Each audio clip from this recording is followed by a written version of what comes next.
okay, so you're working with Blerd Station, which we are also a part of. We're the press team for Blerd Station. Yes. And what projects do you have coming towards Blerd Station that you'd like to talk about? Well, I have a pretty sizable catalog that I'll be bringing to the station. I worked for a studio for about 6 to 7 years where all of their content was digital. And I left that platform around 2019, and that digital catalog hasn't really been seen online since. So what I'll be doing is I'll be bringing that entire catalog, that digital catalog, to Blerd Station. We are also working on several animated shorts and animated pieces that will be contributing to the Blerd Station library. One of which is Jet Boy, which is one of my that's my baby, actually. Like, it's a comic that I created initially about 20 years ago, about a top secret government agency that polices alien technology. And this 10-year-old kid is one of those agents. But the most important aspect of that story is it was born of me being around the same age as the character, Paul Perkins, around 10 years old, reading comic books. And, this was pretty much right before Milestone and Spawn and everybody came along.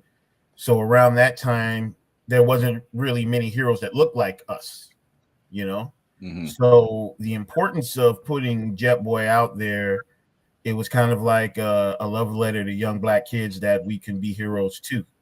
So just creating that narrative and in that particular project was very important.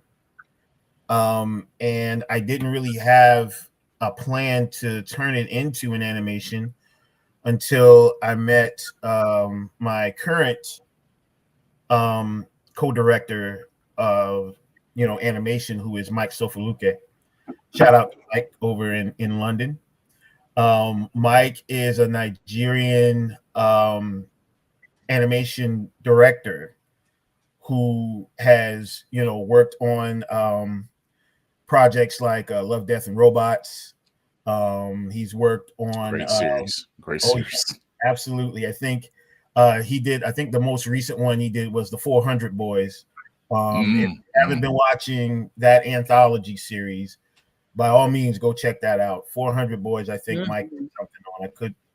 I could be wrong, but he'll yell at me. That was a wild one. Yeah, that's Jet Boy right there. Yeah, and that's a clip from the very first finished animation that Mike and I worked on. I had the privilege of meeting Mike through MySpace, to let you know how far back that was. That's crazy. Yeah, I met him as an animator, and I was there to kind of network with other artists and everything of different backgrounds.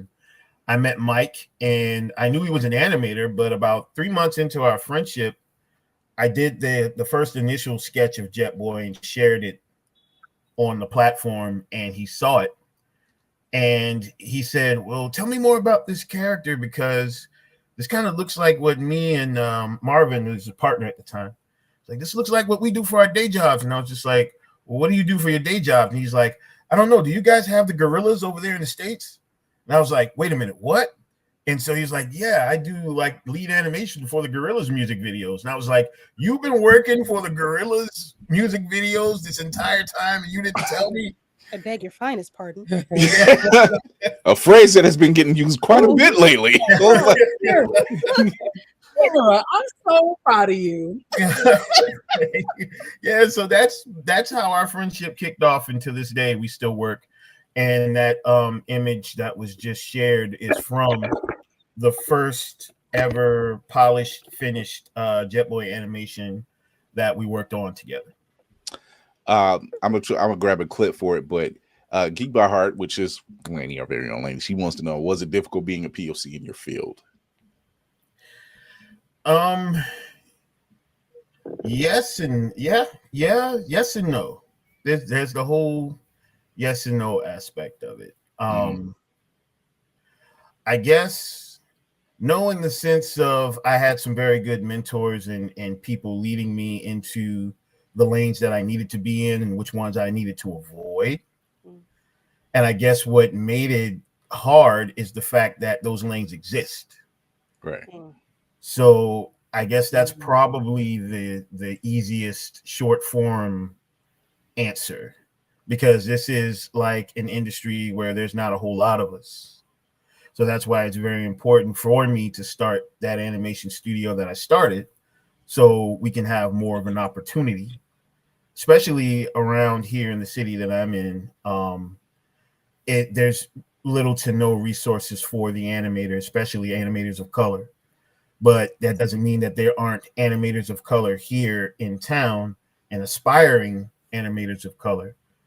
So the kids that look like us that, can't afford to get into SCAD or may not be able to beat out 700 other kids that look like them, that don't look like them, to get into that Disney internship, they need some type of alternative.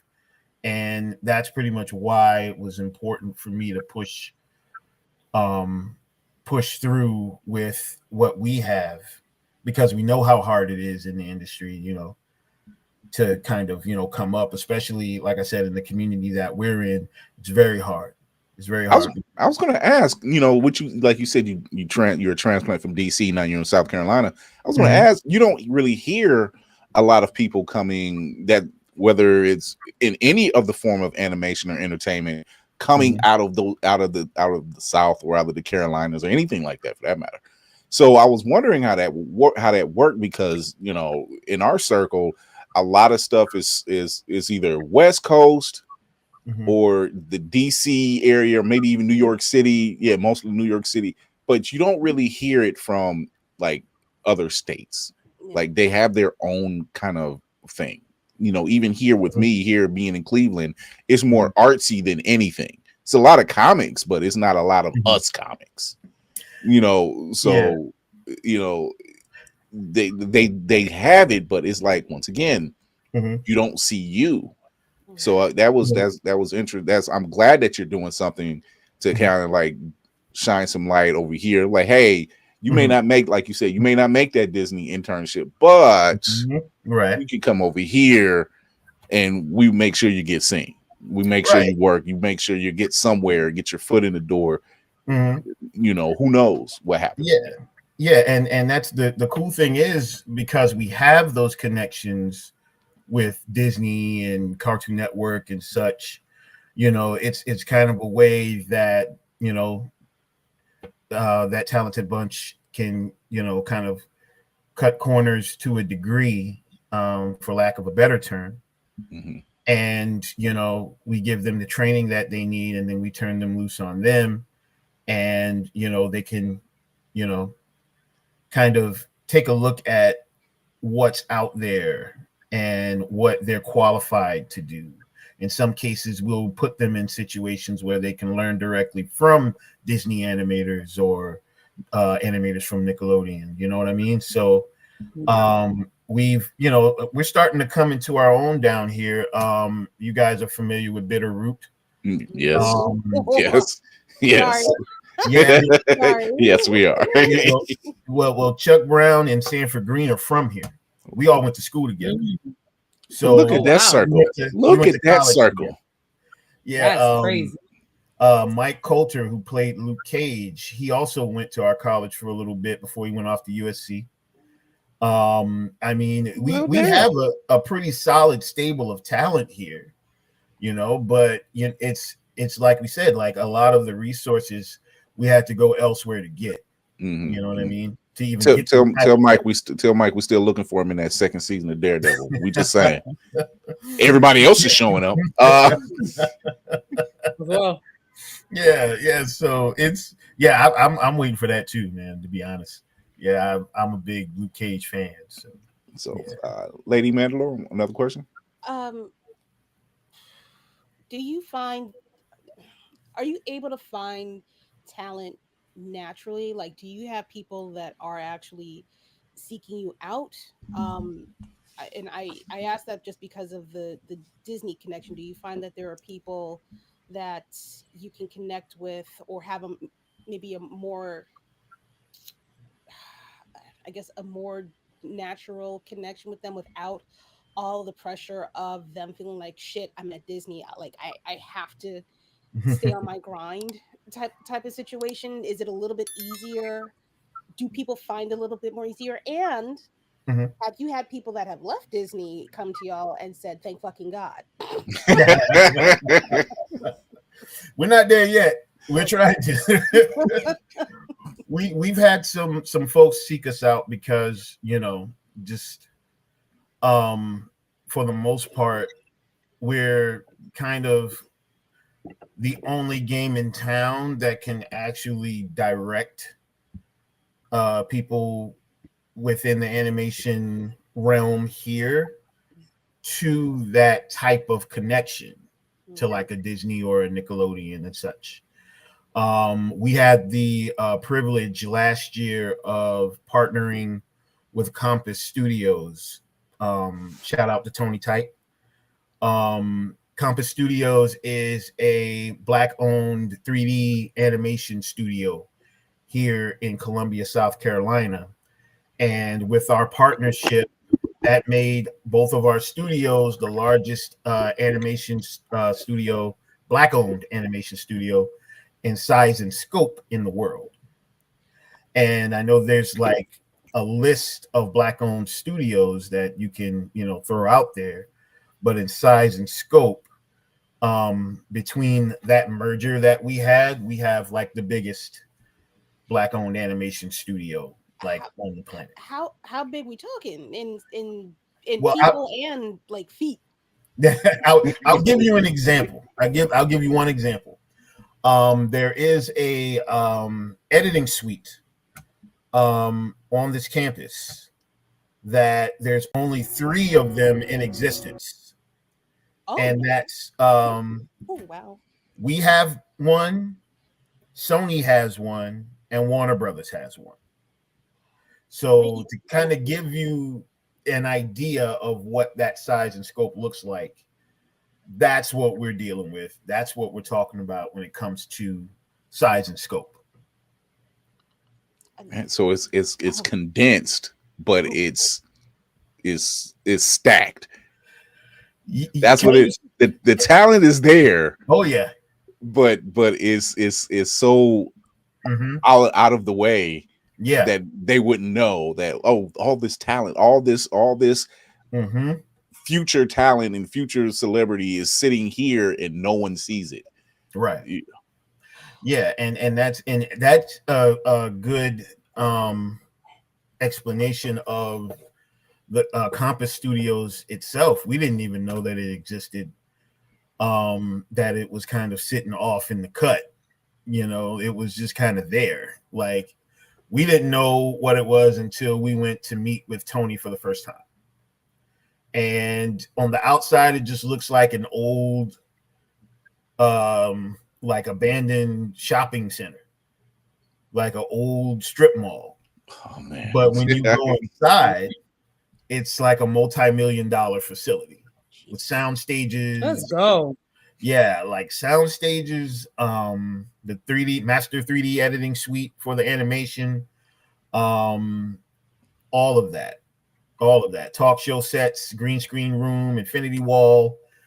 Like it's completely decked out, and you would never know that it was back there in the cut, you know. But see, that is something I've never thought about taking an abandoned mall or strip mall and that's actually pretty damn genius. Oh yeah, that's Tony type, and yeah, he's a genius himself. He's an OG in the game. He has a background in Atlanta. He used to work for LaFace Records back in the 90s. What? Is this where everybody went? Oh.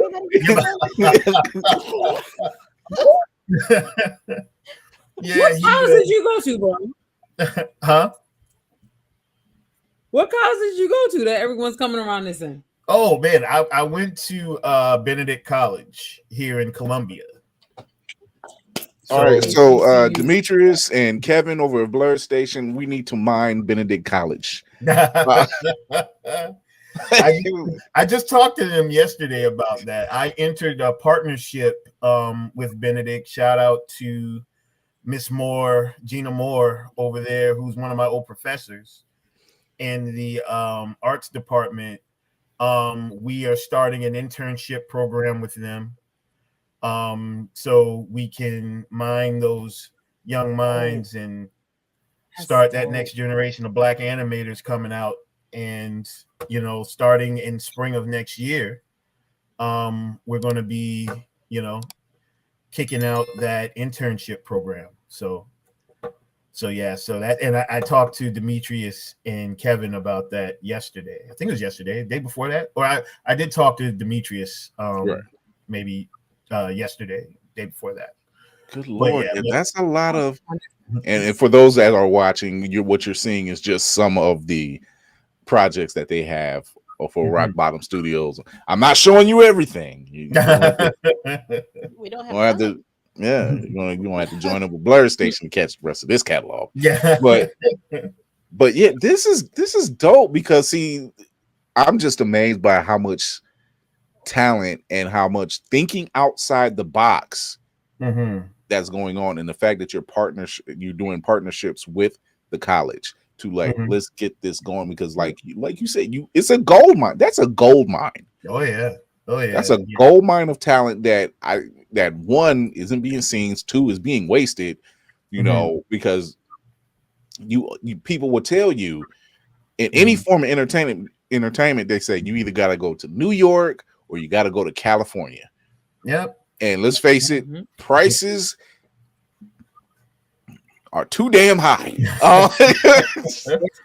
That is very true. That is very true. Like that's been the thing that has taken the place of resources here, because not having those resources for years and years, and being told, yeah, if you want to get those resources, then you have to go elsewhere.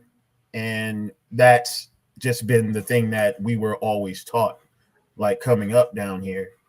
And now that, times are changing, the internet's come into play, YouTube is a thing, schools are starting to kind of, appreciate the value of teaching animation, in some spaces, they crawling on their bellies. They were like, oh, I'm like, we've been here the entire time. Right. Yeah. So now that the world is starting to kind of wake up around here, it's starting to feel less like the land that time forgot. You know what I mean? So now is the time to kind of take advantage of that, and that's exactly what we're doing. So yeah. So I do have a question, because you mentioned 80s cartoons coming up on the 80s eras of cartoons. I need to know. Name the most obscure cartoon from the 80s era and explain, and for those who don't know, have never heard it, never seen it, explain the premise. Oh man. 80s and 90s. I'll say 80s and 90s. All right. 80s is probably